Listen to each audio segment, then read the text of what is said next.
Okay, welcome everyone. We're going to get started. My name is Krista Quinn, and I'm a member of Cohort 3 here at NJCU in our Educational Leadership Doctoral Program. I'm going to be the moderator for today. I put a little bit of information in the chat. If you're at all interested in our doctoral program, we're holding an info session at the very end of today's showcase. The link to join us at 4:45 p.m. today, again, is in the chat. We're also inviting you all to engage with us on LinkedIn and Facebook in order to enter some great prizes from Stylus Publishing. And Stylus Publishing also has offered us a great discount. And in just a moment, I will put the information about that discount in the chat for you as well. So today we have two of my fellow SUNY people here to talk to you about a breakthrough partnership for college-ready ELLs. So I'm going to let them take it away. Thank you, Krista. Welcome, everyone, and thank you so much for joining us for our presentation. My name is Robert Nichols. I'm the director of the English Language Institute at Westchester Community College. And my name is Justin Smith. I'm one of the program coordinators here at the English Language Institute. I am the coordinator at several of our programs here in the main campus in Valhalla, and also the extension centers in Ossining and Peekskill.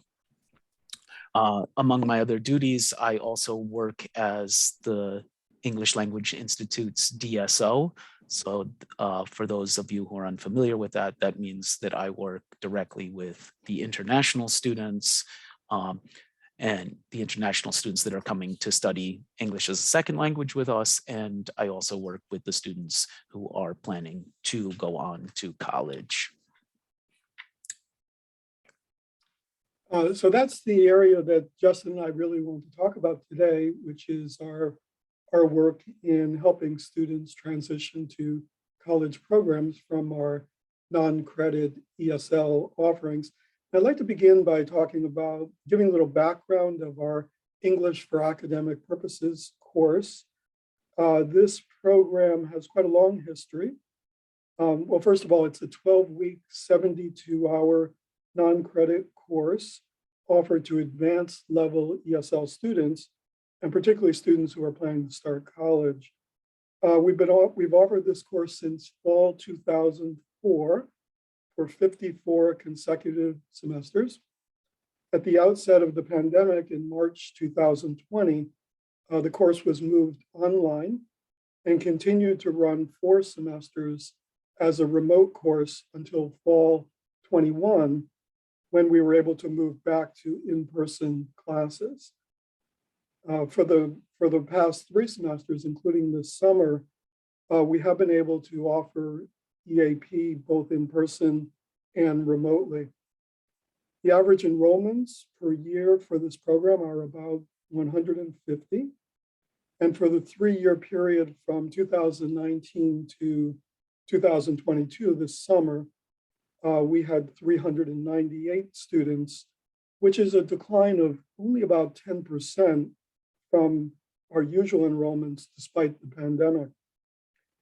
So I think it's safe to say that this course has been sustainable, and we think it has been beneficial to a great many students, especially those seeking to transition to college degree and certificate programs. Along with offering EAP courses, the English Language Institute also plays a key role in referring English language learners to the college. For all learners who are interested in taking college classes at Westchester Community College, including the EAP students and learners from other ESL programs and walk-ins, our department provides an English language assessment. And for those who are ready for college courses, we issue a referral letter, and the letter tells the student and the college our recommendations for the student. And those recommendations are typically whether the student would study part-time or full-time or for specific courses, and sometimes for a combination of ESL and credit courses, including EAP. For the past 2 years, our referrals have also included placement recommendations for college writing courses such as English 101. And Justin will talk in a moment more about the referral process and how it links us to some of our college partners, and also how that process has changed during the pandemic. Now, just briefly, the focus of the project that we will be presenting on today is the progress of those students who enrolled in English for academic purposes over the 3-year period from 2019 to fall 2021. We chose to look at students who completed EAP because those are the students who the greatest number have chosen to develop their English skills specifically because of their plans to go to college, and as well as to enhance their performance on the writing part of the placement test, which is also the final exam for EAP. So I'll turn it over to Justin now. Thank you. All right. As Robert mentioned, the students are recommended for various academic pathways depending on their English proficiency, and that is determined by the assessment that we do with them. If it's determined that a student still needs non-credit ESL before moving into a credit program, in that case, the process is largely handled in-house by the English Language Institute. So we help the students with all the classes they need to take, and we help them register and give them their schedules. Now, when an English language learner is ready to matriculate, that's when the essential partnerships that are a major focus of this presentation really come into play. So I'm just going to take a quick look, a quick overview of some of the partnerships that are really important to this process. To start out, we have the Welcome Center. The Welcome Center is headed by Eileen McKee, and this center provides information sessions to the students. So it provides counseling, and this is mostly aimed at our advanced level ELI students in preparation for their matriculation. Next, we have Suzanne Matthews. Suzanne Matthews is the director of the Center for Financial and Economic Education. And she also visits our classrooms. She provides presentations to our students and services to them to help them with budgeting for college. In addition, the ELI is now working more closely with admissions and academic counseling as they help our former ESL students with the registration process. I must also acknowledge our faculty partners.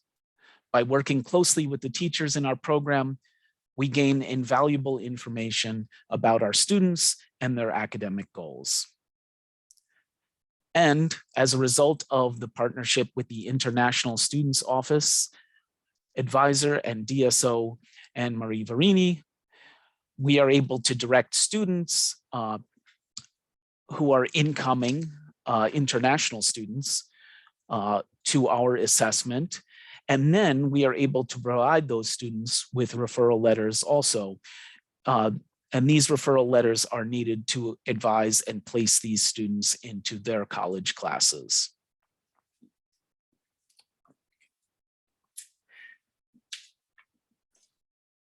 So I'd like now to talk about the project that Justin and I have been working on related to the EAP students.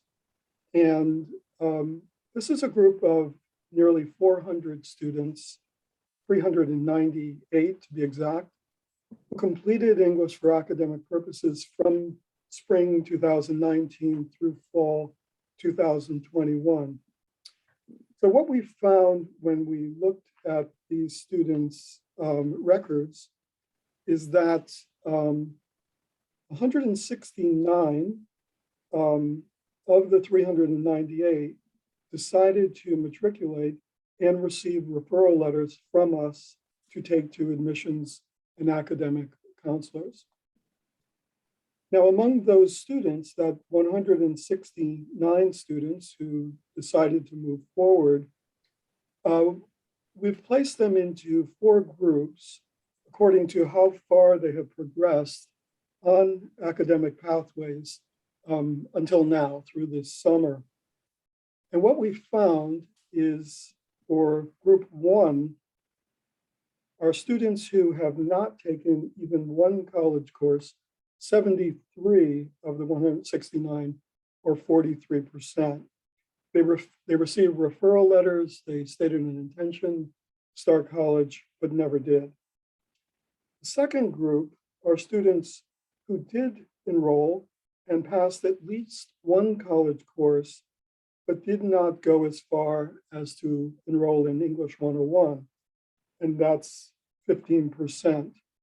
And those 26 students are no longer taking classes at the college. The third group are students who have passed at least one college course and are on track to take English 101. Those 11 students mostly have already registered for English 101 for the fall, so they are continuing. And the last group are students who have passed English 101 and either have completed a certificate or degree program or are on track to complete a program. And that number is 57, or 34%.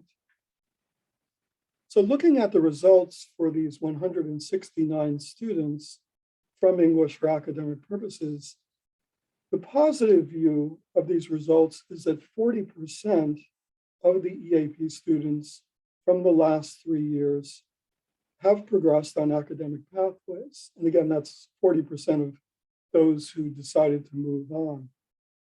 They have succeeded in meeting the challenges of completing English 101, or they are registered for that course for the fall. But we can't help but ask what happened to the 60% who have not moved forward. And this group includes many students that we would have expected to get on an academic track. 2 of the students who have not enrolled in a college course are students who actually received the annual Academic Recognition Award for our department. More than 10 of these students had placed already into English 101 and passed that great hurdle, and we would have expected them to continue. And several other students have studied in ESL programs for more than 5 years, and after finally reaching a level of English proficiency to allow them to start college, have not done so. So we asked, where did they go? And how can we identify the obstacles to student success to help our students overcome them? So these are questions that we would love to know the answers to, and that's really a main thrust of our project. I'd like to talk a little bit about an interesting study that came out of the Accelerated Learning Program at the Community College of Baltimore County some years ago that addressed these questions. Their case involves students who had passed a developmental writing course and placed into English 101, but who dropped out before taking the course. More than 135 students, or 16%, which they consider startling high dropout rate. There were other problems they discovered with their developmental course model, but I want to mention as my takeaway from CCBC's response to the dropout problem, their effort to identify the reasons. Recognizing that post-course surveys often yield very limited results, especially from students who've dropped out, they're difficult to reach or they've lost interest in communicating with the college. And Justin will tell us shortly about the survey that we did with our 169 EAP students.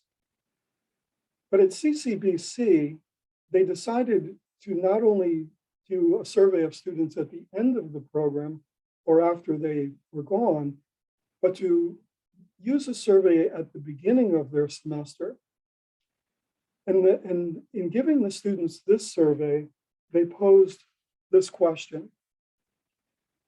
If you did have to drop out of this course, which of the following are possible reasons that you might have to drop out? And as we see on this slide, these reasons they categorized as life issue reasons or affective reasons. Financial problems, they said, was the main one. But as we can see, there are many others. And in this first category, these are reasons that students often feel they don't have any control over. But there are also affective issues, and these are more emotional reasons, as we can see: discouragement, isolation, depression, stress, and lack of confidence. I think for Justin and I, this list resonates with us because we have heard our students talk about the same problems as reasons why they don't continue. In any case, the reasons students gave for dropping out were not likely related to problems with the course itself or their sense of their own academic preparation for college. In other words, students were not dropping out, they said, because they didn't think they were academically or linguistically ready. It wasn't because of sentence fragments. It wasn't because of their pronunciation of English. Rather, the reasons listed were the reasons they gave. The usefulness of this approach is to help students get ahead of potential problems so that they might actually be able to prepare for them, devise backup plans if they do encounter them. And they might even work with fellow students to arrive at solutions, such as ride sharing for the student who has car trouble. Instructors from that program were even able to build the approach into their curriculum, just as other success building elements like goal setting can become part of a course. What I have found most important from this example is the realization that identification of obstacles to student success begins with direct communication with the students. By talking with students, administrators, counselors, and faculty can gain a clear understanding of the challenges that students need to overcome and the challenges that each student individually needs to overcome. I've found that if I talk with 5 students at the end of an information session or at a class visit, I will find 5 different circumstances usually, and reasons why students have decided to study in college or want to relate the challenges they face.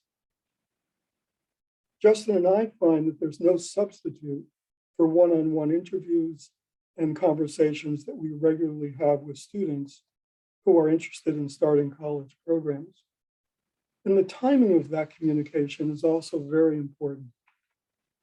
It's important to talk with students at the time they are considering making the important life decision to enroll in college. It may not mean that the student will enroll immediately. Maybe they'll disappear for 3 years and then come back. But the information and advice that we give often stays with them until they are ready to enroll.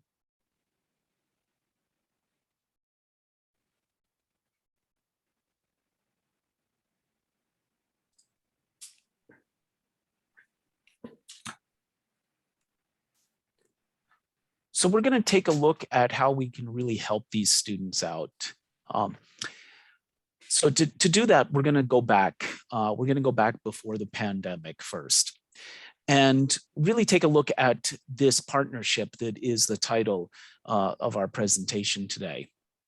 So again, to give you a little background, as part of the referral letter process, college-ready students would come to us and they would receive a letter as part of the assessment.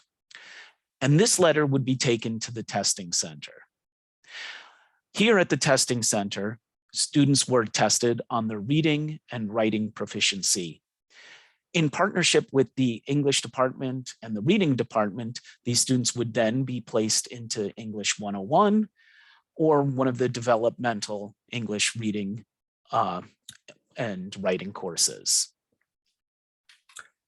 However, when the pandemic hit, the testing center was forced to close its doors as the college moved online. Initially, the process for students would be to complete a self-assessment, a questionnaire that was sent to them via email. However, because of the ELI coordinator's experience with student level assessment and the risk of questionnaire misplacements, Scott Batorti, who is our testing and assessment coordinator, reached out to Robert to establish a new partnership with the ELI, the English department and the reading department. And now, as a result of this partnership, student referral letters now include college English and reading placement recommendations.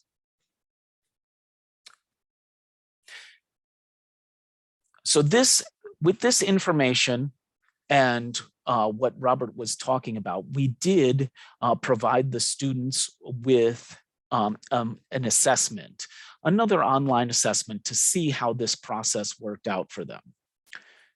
So they were sent another survey, an online survey, and this was specifically for students who had completed a degree program, were still on a pathway to completing a program, or a separate set of questions were asked to students who did not complete the program or find themselves no longer on an academic pathway. In the first questions, the students were asked to write about their experiences with the matriculation process after EAP. Students who had not progressed in their studies were asked about their personal roadblocks. Finally, we extended the offer once again to meet with all of the former students if they felt they were in need of additional academic counseling. As this survey was distributed post-completion, for some students, this was actually a few years after they had completed EAP, the number of responses was limited. Nevertheless, the data was very helpful and reflective of many of the issues the CCBC's survey highlighted. So again, the question becomes, what have been the benefits of these partnerships? The first benefit I would like to highlight is more accessibility for incoming students to the EAP. As part of the survey that Robert and I sent out, students were provided with information, with questions about their experiences with EAP and how they felt the course had prepared them for college. While again, the number of responses was limited, they were unanimously positive. Students cited how this course helped them prepare for the numerous written assignments they would later encounter in credit classes. Through careful and comprehensive assessment, we were able to put students on the correct pathway, thereby reducing the risk to students of having to repeat courses, saving them time and money, and ultimately increasing retention rates. And this was once again reflective in the students' responses. In any given semester, we have over 100 students who are at a point in their English learning pathway where they are ready to start EAP or college programs in the following semester. By fostering these partnerships that we speak of, we can reach even more of these students at a critical time. From the survey, when asked about roadblocks, students cited financial insecurities and family commitments, as you can see once again from the slide. They also commented on COVID, as you could expect. I wanted to just talk about one student's response for the question why a student might stop attending college. And that student said this: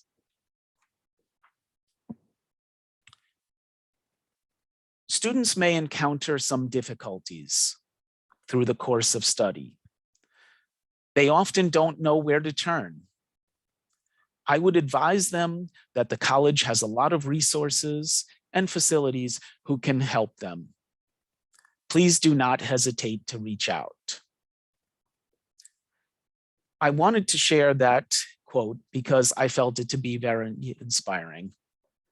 But also, I wanted to point out that the number of respondents to this survey provided invaluable data in itself.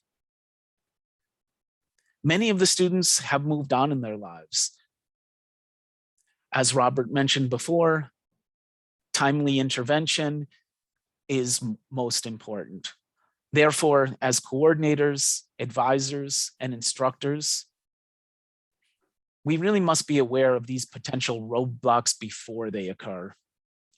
Through careful assessment, counseling, and referrals to our college partners' offices, we can better serve our students and keep them on a pathway to success. Thank you.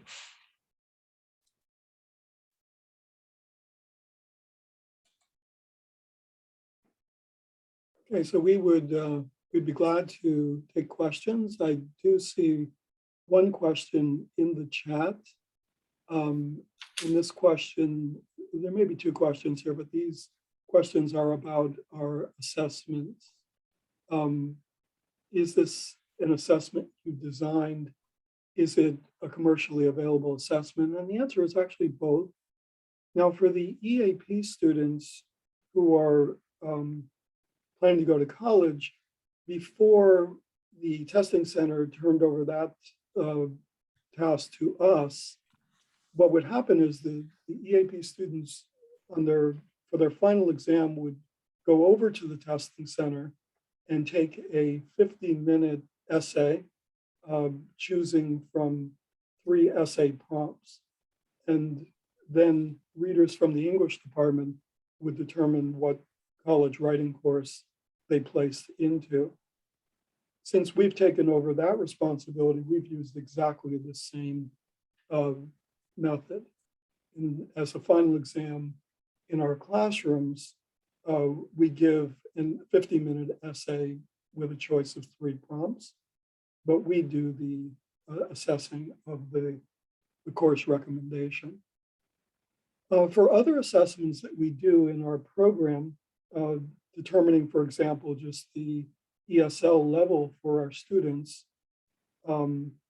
we use a combination of oral interview, writing sample, similar to, but not exactly the same as the one used for EAP, and also a commercially available test, a reading grammar type test called the CELSA, CELSA, and that's sort of a mainstay of our program. I believe that, Justin, I'm going to let you answer that question too, because I know that there are specific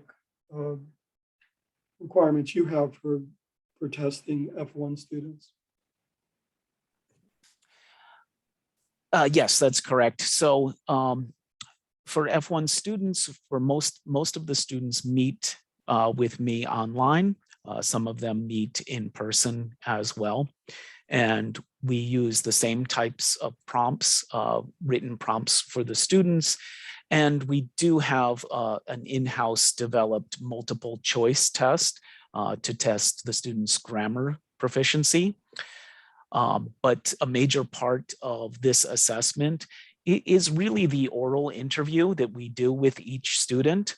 And that is really, it collects important data, not only about their English ability, but really about their goals, as their academic goals moving forward, and their experiences with college learning in English.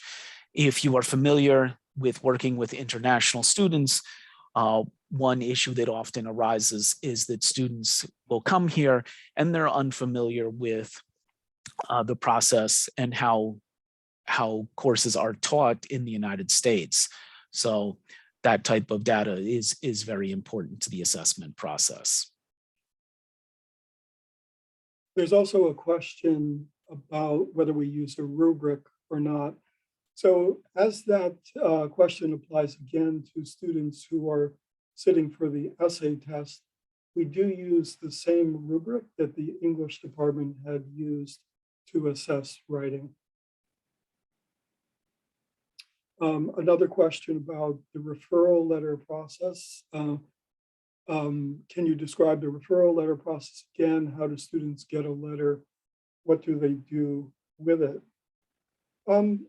Again, students will contact us, and this often is in response to our visiting classes or for our EAP classes. There, we take a very direct approach of asking each student what their plans are at the end of the semester. And then students will email me or call me or Justin and make an appointment. And that leads to an interview and an assessment if one is needed, and then a letter. And the letter, again, is something that we either give to the student if it's an in-person visit, or we will email to the student. And in some cases, the letter will also be sent to an academic counselor, such as the case with the F1 students. Justin will often send it to the international student advisor so that she'll get it directly from us. Students can take these letters to their appointments with an academic counselor. I think sometimes they may show it at admissions, even though they don't really need it to complete the college application. We tell them to take it with them just so that whoever they're talking to knows that they have been assessed by us. We're actually extremely pleased with the cooperation we have in the partnership with our admissions office and academic counselors. If an English language learner just turns up, as they often do in counseling or admissions, they will most often refer them back to us. And so then the assessment, the referral process starts with us. And we think it prevents students from getting lost, and it also keeps all of us working together. Let's see, other questions?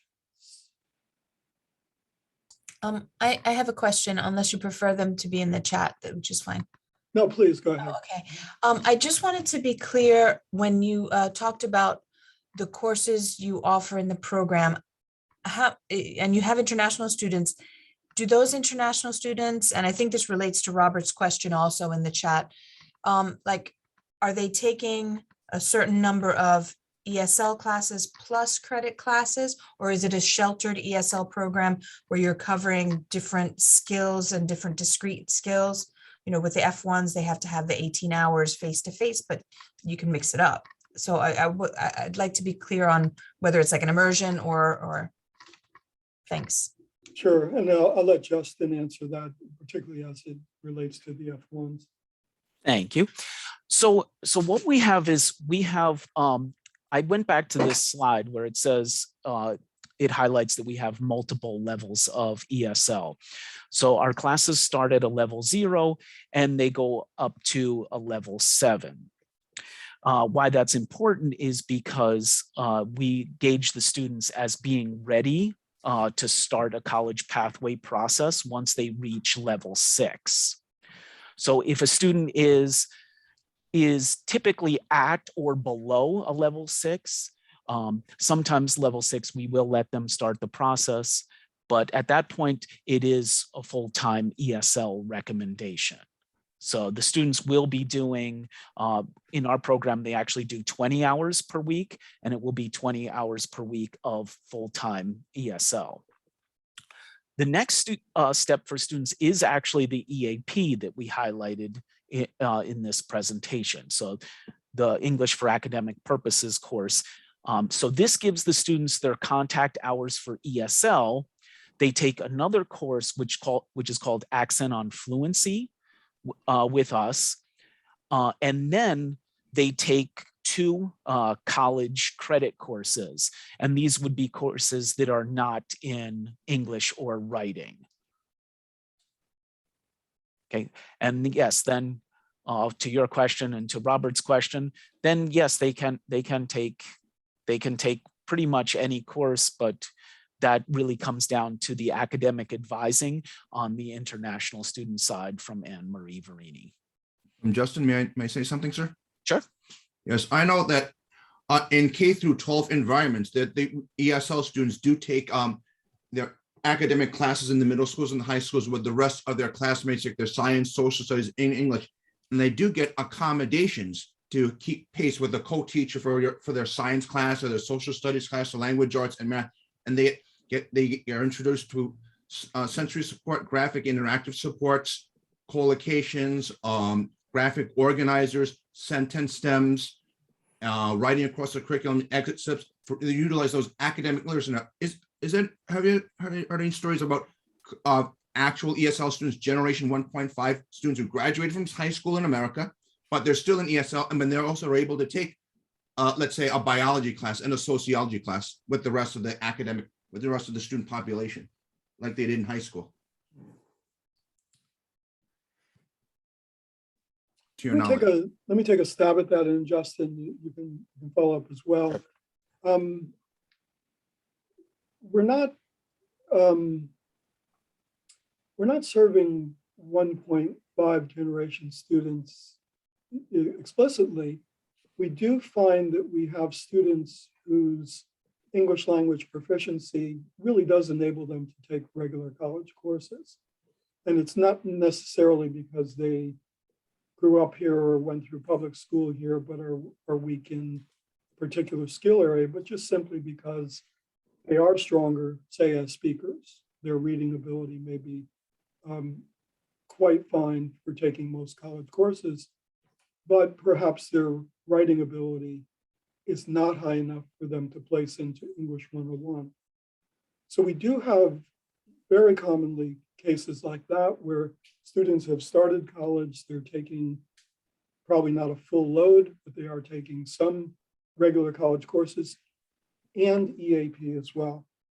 And their purpose in taking EAP is so that they can develop those skill areas, and it's usually writing, that will enable them to get to pass the placement test into English 101.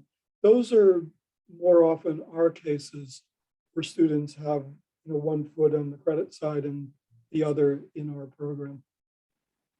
Right.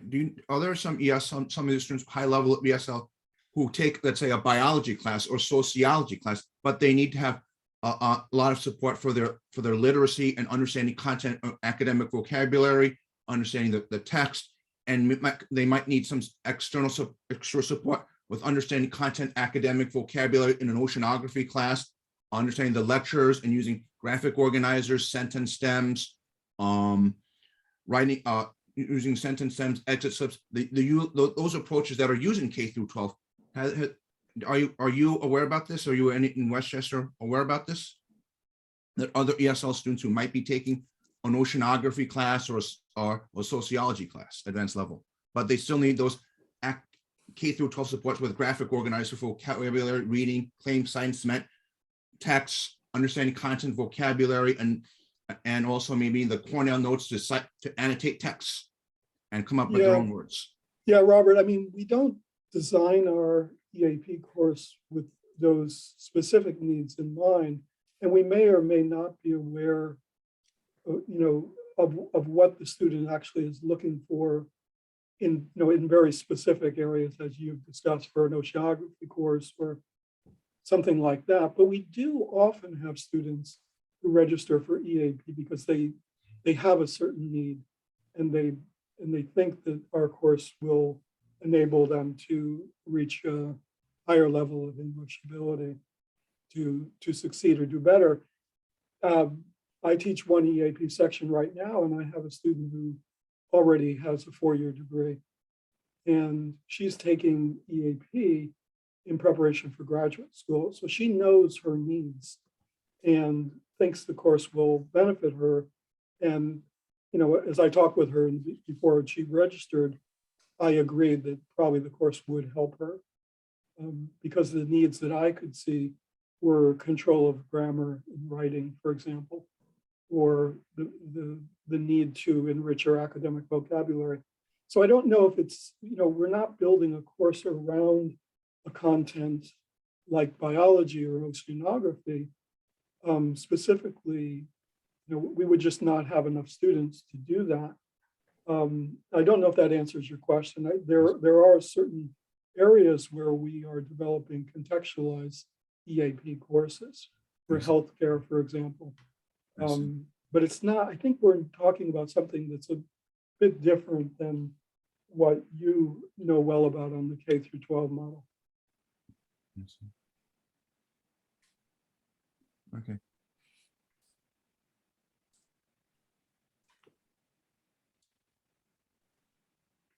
Okay. I don't know if I've missed any others. Oh, okay, here's a question.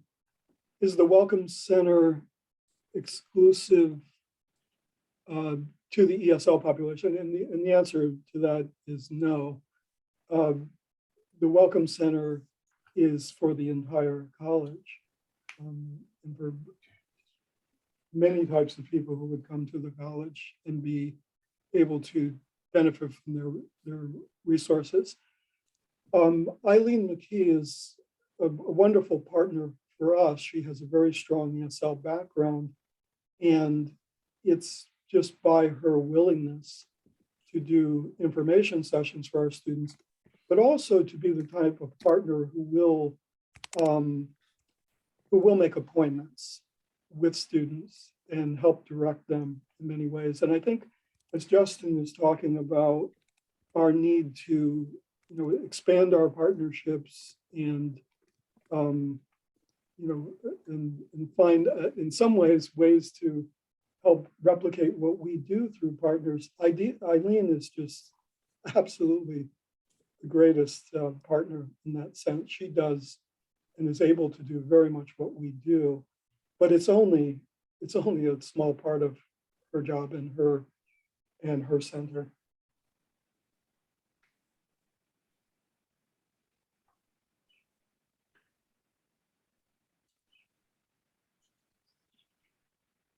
Okay, I don't know if there are any other questions. If there are, please let us know.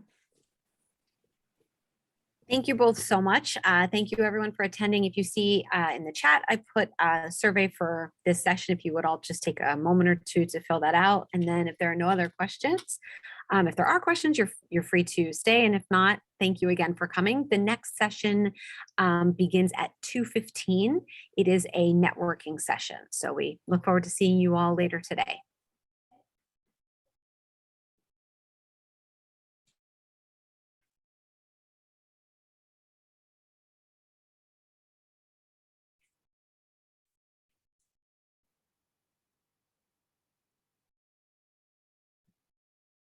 Ms. Wassell, are you there? Ms. Wassell?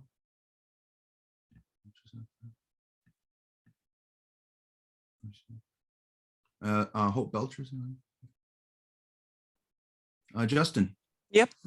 So I know I've done a lot of professional development on K through 12 literacy, academic literacy approaches, and I've used stuff like graphic organizers, sentence stems, and structured visuals for when I teach